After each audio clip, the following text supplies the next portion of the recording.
Hello students, मैं हूं अभिषेक। Students, आज हम ज्योग्राफिकल इंडिकेशन एक्ट 1999 पढ़ेंगे।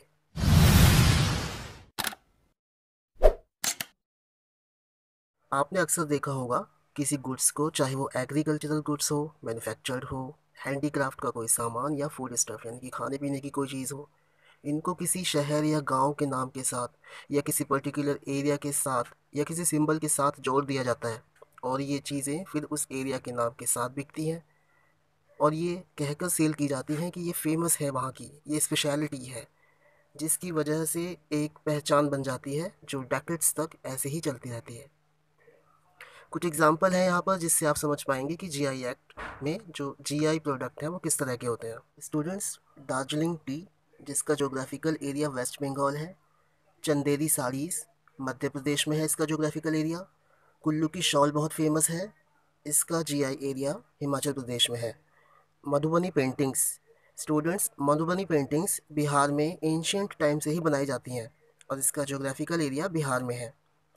चंबा का रुमाल, चंबा हिमाचल प्रदेश में है स्टूडेंट्स। ऐसे ही कोल्हापुरी चप्पल, कोल्हापुरी चप्पल का ज्योग्राफिकल एरिया महाराष्ट्र में है। ये कुछ एग्जाम्पल्स हैं जीआई के, जिससे आप ये समझ जाएंगे कि जीआई एक्ट में किस तरह के प्रोडक्ट की बात हो रही है। स्टूडेंट्स, जब यही गुड्स देश में कहीं और बनाए जाते हैं तो वो कैरेक्टरिस्टिक्स गुड्स की मेंटेन नहीं रहती। तो यहाँ पर एक गुड्स और उस एरिया की आइडेंटिटी रिकॉग्नाइज करके दोनों के बीच एक लिंक इस्टेब्लिश कर देते हैं, क्योंकि जिस एरिया में उसकी मैन्युफैक्चरिंग हो रही है, प्रोसेसिंग हो रही है, उसकी वजह से उसमें एक पर्टिकुलर क्वालिटी आ रही है। तो उस गुड्स को उस पर्टिकुलर एरिया, यहाँ पर हम उसे ज्योग्राफिकल एरिया कहेंगे, के नाम के साथ एसोसिएट कर देते हैं। मीन्स एक रिकॉग्निशन दे दी जाती है, उसकी एक रेपुटेशन बन जाती है गुड्स की। तो ज्योग्राफिकल इंडिकेशन और उसकी लीगल आइडेंटिटी के लिए जो एक्ट है वो है ज्योग्राफिकल इंडिकेशन एक्ट 1999। और स्टूडेंट, इस एक्ट का पूरा नाम है geographical indication of goods registration and protection act 1999। बात करते हैं एप्लीकेबिलिटी की। स्टूडेंट्स, ये एक्ट पूरे भारत में लागू होता है। This act extends to the whole of India.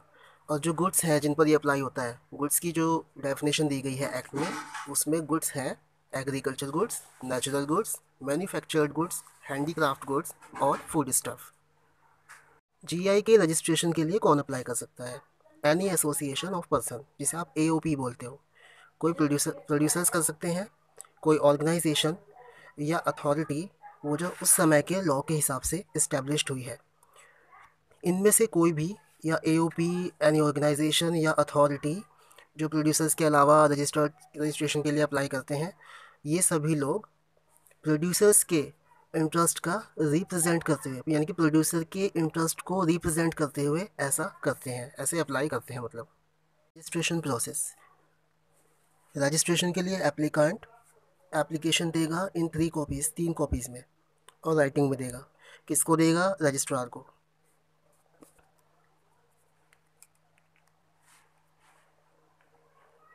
Registrar साहब एक्सेप्ट करने से पहले उसको एग्जामिन करेंगे।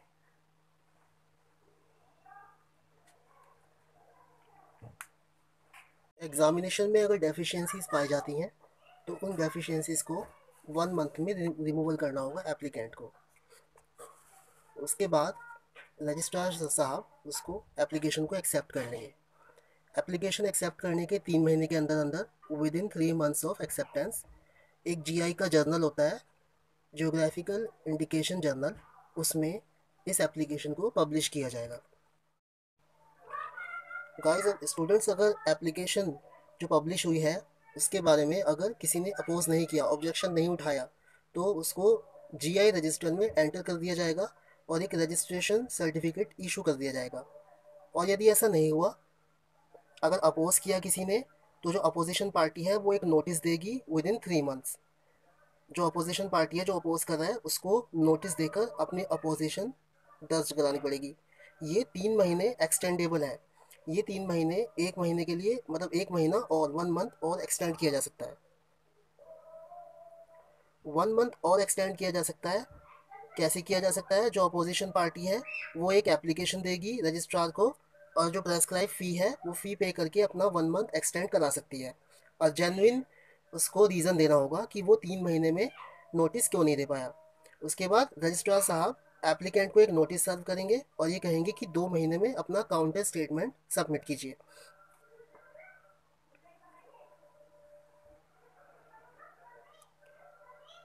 यदि काउंटर स्टेटमेंट सबमिट करने के बाद वो अप्रूव हो जाता है तो सर्टिफिकेट ऑफ रजिस्ट्रेशन, और यदि वो रिफ्यूज़ होता है तो रजिस्ट्रार जो है वो ग्राउंड्स बताएंगे कि किस आधार पर रिफ्यूज़ किया है।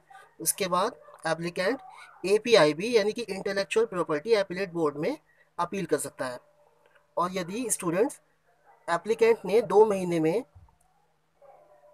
काउंटर स्टेटमेंट अगर सबमिट ही नहीं किया तो उसकी एप्लीकेशन को अबेंडन कर दिया जाएगा, यानी कि application will treat as abandon, यानी कि इसको कंसीडर नहीं किया जाएगा। स्टूडेंट्स नेक्स्ट है ड्यूरेशन ऑफ रजिस्ट्रेशन। रजिस्ट्रेशन की वैलिडिटी कितनी होगी। तो जो GI का रजिस्ट्रेशन है वो 10 ईयर्स के लिए वैलिड है और ये रिन्यू हो सकता है, यानी कि ईच 10 ईयर्स के लिए हम इसको रिन्यू करा सकते हैं। Next is prohibition of registration of certain geographical indications. कुछ सर्टेन इंडिकेशंस हैं जिनको प्रोहिबिट किया गया है, जिनका रजिस्ट्रेशन नहीं किया जा सकता। वो क्या है? The use of which would be likely to deceive or cause confusion. जिसका यूज़ ही किसी को धोखा देने या कॉज कन्फ्यूजन के लिए है, जो कन्फ्यूजन का कारण बन सकता है, ऐसे इंडिकेशंस का रजिस्ट्रेशन नहीं किया जा सकता। ये प्रोहिबिट है। सेकंड है contrary to any law for the time being in force. जो उस समय के लॉ के हिसाब से कंट्रेरी है, यानी कि जो लॉ के विरुद्ध है उसका। थर्ड इज जिसमें कुछ स्कैंडलस और ऑब्सीन मैटर हो। स्टूडेंट्स ये मैटर ऐसे हैं जो समाज में देखे जाने लायक नहीं है, मतलब ये अशोभनीय माने जाते हैं। ऐसे ऐसे इंडिकेशन का रजिस्ट्रेशन नहीं हो सकता। फोर्थ इज जो देश के किसी सिटीजन की क्लास और सेक्शन या उसके रिलीजियस को हर्ट करता हो, ऐसे इंडिकेशन का भी प्रोहिबिशन है। फिफ्थ इज किसी गुड्स की फॉल्स रिप्रेजेंटेशन की गई है। ऐसा बताया गया है कि उस गुड्स का ओरिजिन वहाँ है और उसमें ये क्वालिटीज़ हैं, जबकि ऐसा नहीं है, यानी कि फॉल्स रिप्रेजेंटेशन किया गया है। एक पॉइंट और है जो इसमें यहाँ नहीं लिखा है, वो है जेनरिक नेम और इंडिकेशंस। गाइस जेनरिक नेम और इंडिकेशंस का भी रजिस्ट्रेशन नहीं होता। स्टूडेंट जेनरिक नेम्स और इंडिकेशन का मतलब होता है जो नाम कॉमन हो गए हैं, मतलब उन्होंने अपनी वास्तविकता यानी कि ओरिजिनल नेम खो दिया है, वो किसी प्रोडक्ट का सिनोनिम बन गए हैं, वो जेनरिक नेम्स कहलाते हैं। नेक्स्ट इज असाइनमेंट और ट्रांसमिशन। असाइनमेंट का मतलब होता है ट्रांसफ़र और ट्रांसमिशन मीन्स जो खुद ट्रांसफ़र हो जाए। तो ऐसा कोई सब्जेक्ट मैटर नहीं रहेगा, यहाँ पर एक्ट में लिखा हुआ है। जैसे कि किसी जोग्राफिकल इंडिकेशन को जो रजिस्टर्ड है उसको असाइनमेंट यानी कि ट्रांसफ़र नहीं किया जा सकता। ट्रांसमिशन वो खुद भी ट्रांसफ़र नहीं हो सकता। लाइसेंसिंग यानी कि परमिशन देकर यूज़ करना, परमिशन लेकर यूज़ करना, आप किसी को परमिट भी नहीं कर सकते यूज़ करने के लिए। प्लेज गिरवी नहीं रख सकते। मॉर्गेज लोन की सिक्योरिटी के रूप में बंधक बनाकर भी नहीं रखा जा सकता, या इस तरह के अदर एग्रीमेंट या कोई और एग्रीमेंट इस तरह के नहीं किए जा सकते। एक बात यहाँ पर नोट करने वाली है कि जब ऑथोराइज्ड यूज़र की मृत्यु हो जाती है, when an authorized user dies his right devolves on his successor in title. तो जो उसके राइट्स होते हैं वो उसके उत्तराधिकारी को ट्रांसफ़र हो जाते हैं स्वतः ही। स्टूडेंट्स अब टॉपिक है क्या ऑथोराइज्ड यूज़र का रजिस्ट्रेशन ड्यूरेशन भी 10 ईयर्स का ही होता है। Yes, registration duration authorised user का भी 10 ईयर्स है, या फिर जिस रेस्पेक्ट में यानी कि जिस रजिस्टर्ड GI के रेस्पेक्ट में ऑथोराइज्ड यूज़र का रजिस्ट्रेशन किया था उस तारीख को, वो मतलब वो जब एक्सपायर होगा, विच एवर इज़ अर्लियर, यानी कि जो ऑथोराइज्ड यूज़र के 10 ईयर्स है और उस रजिस्टर्ड GI के जिसके रेस्पेक्ट में ऑथोराइज्ड यूज़र का रजिस्ट्रेशन हुआ है, वो वाली डेट दोनों को कंपेयर करेंगे।